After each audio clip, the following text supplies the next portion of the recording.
Oi, gente! No vídeo de hoje nós vamos falar sobre Roma Antiga.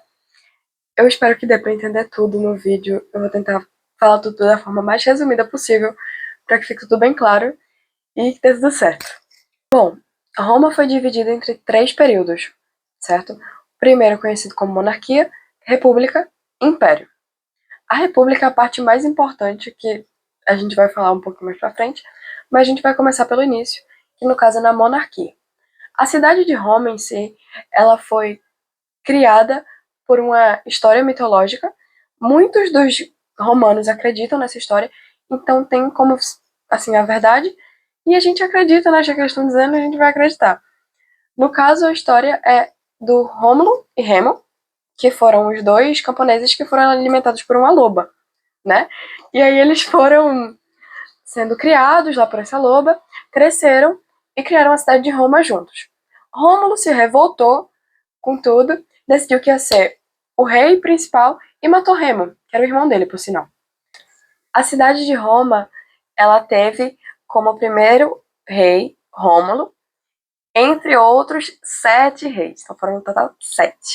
É bom lembrar disso que Camila botou nas perguntas lá. 7 reis. Entre esses 7, o primeiro foi o Rômulo e o último Tarquínio, a gente vai falar já já. Os povos da cidade de Roma, os principais, que foram assim os fundadores, foi os latinos e também os etruscos. O conceito básico que a gente tem que saber é a questão da sociedade, que era dividida entre patrícios, plebeus, clientes e escravizados. Quero deixar claro para vocês que entre nessas 4 divisões, só 2 são consideradas realmente a população romana em si, os cidadãos romanos, no caso. Que nos patrícios, que são os ricos aristocratas, que eles possuem a posse de terras, os plebeus, que são as pessoas assim, pobres que não têm posse de terras nenhuma e são geralmente comerciantes. Os clientes, que estão na mesma classe social dos plebeus, só que eles são estrangeiros. Então, no caso, eles eram de outras cidades, vinham para cá e faziam serviços para Roma. E os escravos, que diferentemente daqui do Brasil, os escravos eles eram como se fosse de dívidas de guerra, de dívidas assim entre pessoas ou ganhos de guerra. E os escravos não necessariamente tinham que fazer parte da mão de obra. Eles podiam ser escritores, professores, fazer artesanato, entre várias coisas. Eles não se retiam somente à mão de obra. Um conceito importantíssimo que a gente tem que saber é a questão do Senado. O Senado é a base, assim, de Roma na história inteira, porque eles faziam a parte. Eram os patrícios que comandavam o Senado, e eles escolhiam os reis, escolhiam também as leis, só que dentre essa questão das leis, tem também uma coisa chamada Assembleia Curial, que eram uma quantidade assim de patrícios definidos por eles mesmos, sempre assim, eles definiram entre eles mesmos e o Senado ele fazia as leis e a Assembleia Curial ela dava assim o ponto final. Ela falava que era isso e que ia ser assim, tipo assim, confirmava a lei, retificava a lei.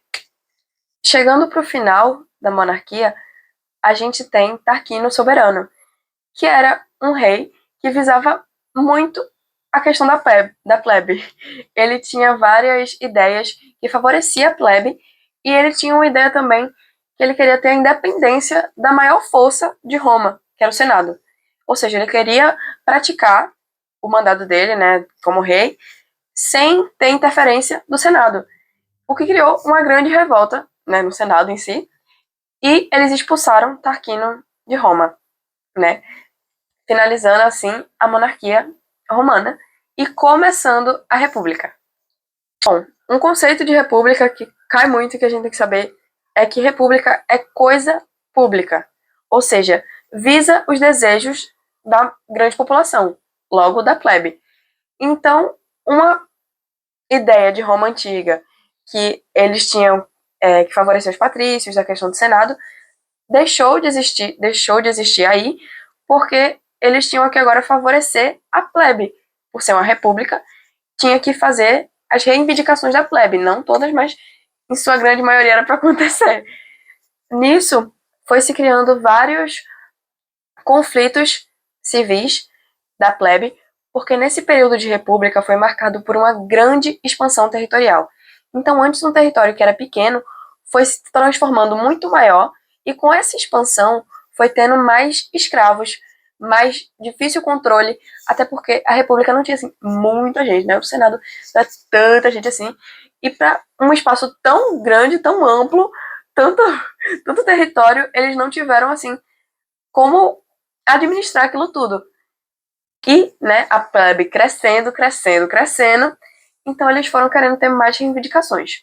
Como forma de abaixar essa grande ascensão da plebe, eles criaram o tribuno da plebe, que era basicamente uma parte do Senado, no caso não do Senado em si, mas uma parte da República que era de plebeus e que faziam leis voltadas para os plebeus. No caso, uma das grandes conquistas do tribuno da plebe foi as leis das 12 tábuas, que é a base do direito romano e tem como ideia principal a igualdade, assim, em condições. Por exemplo, uma pessoa, um patrício que está julgando um problema, por exemplo, um juiz, naquela época, ele tinha que tratar os dois casos, se fosse um patrício e um plebeu, com condições igualitárias. Então foi a base do direito romano e que se perpetua até hoje. Outra lei importantíssima foi a Lei Canuleia, que permitia o casamento de patrícios e plebeus. Naquela época, os patrícios não necessariamente eram os que tinham assim maior poder, que eram muito ricos. Eram geralmente as pessoas que tinham mais terras. Podia ser que um plebeu fosse mais rico até do que um patrício em si. Então, às vezes, raros casos, mas às vezes, acontecia de plebeus se casarem com patrícios para poder conciliar o grande tamanho das terras que eles tinham, o grande poder das terras, com o dinheiro que a família dos plebeus tinha. Então, ajudou mais os patrícios, mas foi uma grande conquista. Durante a República, com a expansão territorial, teve as chamadas Guerras Púnicas. Foram várias guerras, principalmente entre Cartago, uma região perto de Roma. Roma era mais ou menos aqui, Cartago era aqui, e tinha no meio o Mar Mediterrâneo. E aí começaram a ter batalhas, entraves entre, né, Roma e aqui embaixo Cartago. E aí, nesse meio desses entraves, teve um chamado Mare Nostrum, que teve a vitória de Roma e consolidou aquele mar, o espaço que tinha entre Roma e Cartago, como de Roma. Como uma forma de conter a ascensão dos plebeus, foram criados pelo Senado os triunviratos, que era o poder dividido em três. O primeiro triunvirato foi consolidado por Júlio César, Pompeu e Crasso. Por sinal, um grande feito de Crasso foi que teve uma revolta de Espartaco, que era um lutador do Coliseu, e ele estava revoltado, né, com as condições dos plebeus, não sei o quê, e ele foi tentar reivindicar isso publicamente, como se fosse um protesto. Ele foi fazer um protesto.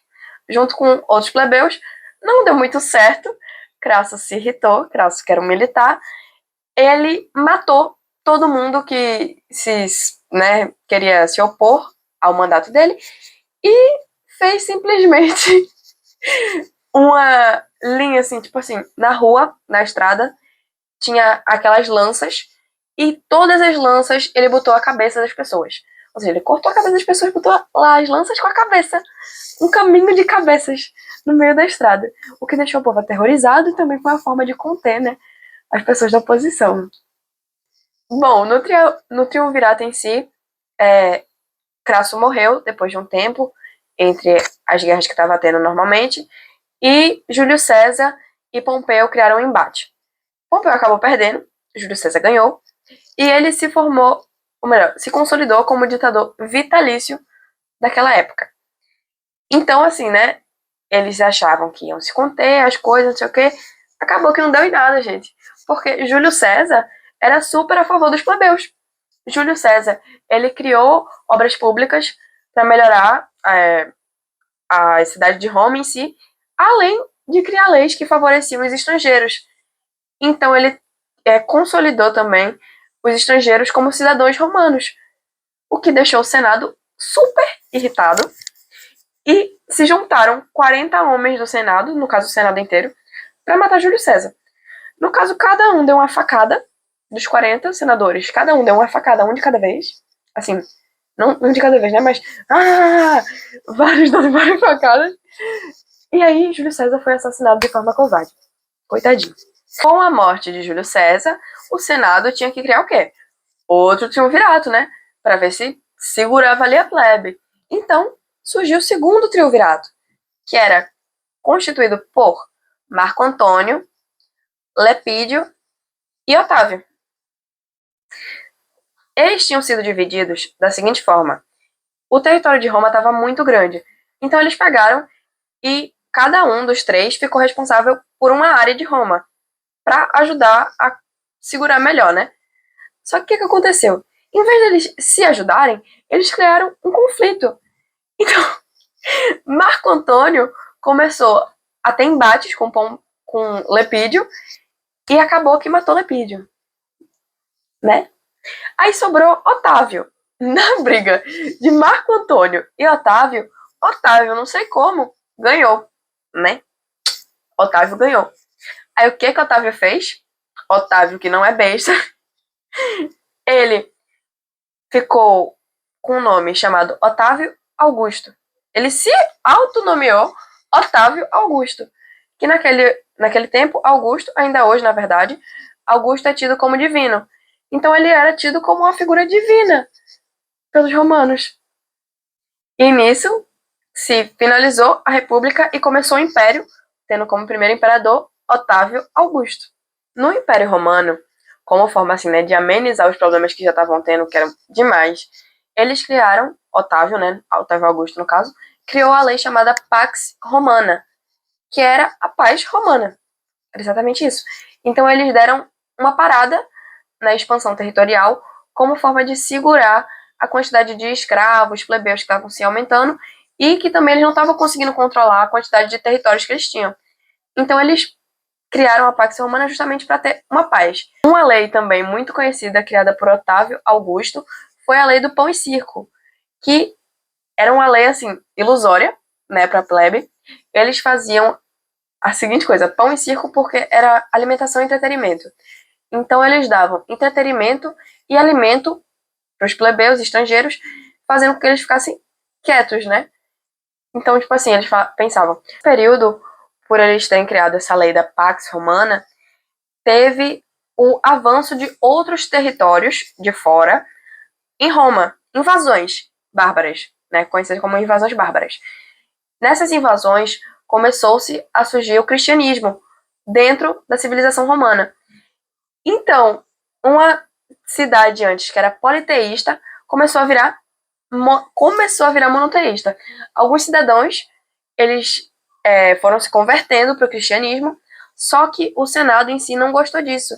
E muitos cristãos foram mortos, sejam em coliseus, que eles eram jogados lá para ser comidos por leão, por não sei o quê, ou mortos mesmo, assassinados. Só que chegou duas figuras importantíssimas, anotem aí o nome desses dois, duas figuras importantíssimas. O primeiro, que foi Constantino, que ele criou uma lei que proibia a perseguição com os cristãos. Então ele dava a liberdade religiosa para os povos e fazia com que, né, eles não fossem mortos e não sei o quê. Claro que foi um processo demorado, não foi rápido, mas conseguiram, né, a liberdade religiosa. A segunda figura importante foi Teodósio, que criou o Edito de Telossônio, se não me engano. Essa lei que ele criou foi basicamente confirmando Roma como uma civilização monoteísta, ou seja, consolidou o cristianismo como a religião oficial de Roma. Depois de muita briga, depois de muito bafafá, ele foi e consolidou lá o cristianismo e virou uma civilização monoteísta. O fim do Império Romano se deu praticamente por conta dessa questão que eles foram parando de avançar os territórios, né, pela questão do crescimento da plebe, teve grandes problemas, né, até porque os escravos que faziam a civilização romana, os escravos, os plebeus, então com a diminuição deles, também foi se diminuindo o império em si, né. Então acabou que foi chegando ao fim, E é isso. Acabou. Ai, Alice, mas você não vai falar da questão das magisturas, cônsules, não sei o que, blá blá blá blá. Gente, na última prova de Camila, ela não botou nada, nada em relação a isso. O básico que vocês têm que saber é o geral, geralzão, que é isso que eu tô falando, que é saber as questões mais importantes. Se você souber isso, vai dar pra responder o resto. Fé em Deus. Acredito em você. Eu acredito em você. E foi isso. Um beijo. Eu espero que tenha dado pra entender tudo. E não sei se eu vou fazer do Império Islâmico. Eu não garanto, mas irei tentar. Um beijo.